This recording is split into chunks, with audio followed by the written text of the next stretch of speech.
সবাই লাইন ধরে ব্যানারের পেছনে দাঁড়াবে।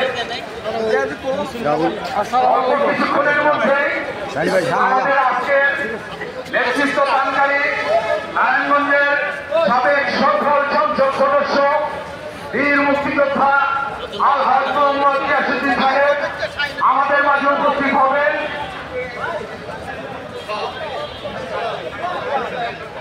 গিয়াসউদ্দিন সাহেব উপস্থিত হলে আমরা স্মারকলিপিকা স্থানীয় সরকার মন্ত্রণালয় বরাবর মাননীয় জেলা প্রশাসক সাহেবের মহোদয়ের মাধ্যমে আমরা জমা দেব।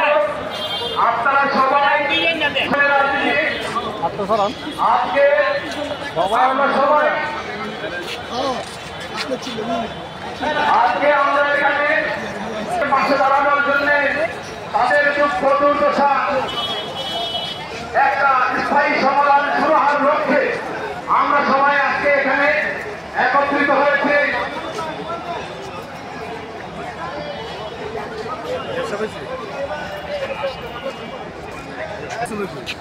এই পর্যায়ে সহনীয় দুঃখ দুর্দশা নিয়ে আপনাদের সামনে বক্তব্য রাখবেন কাশীপুর ইউনিয়ন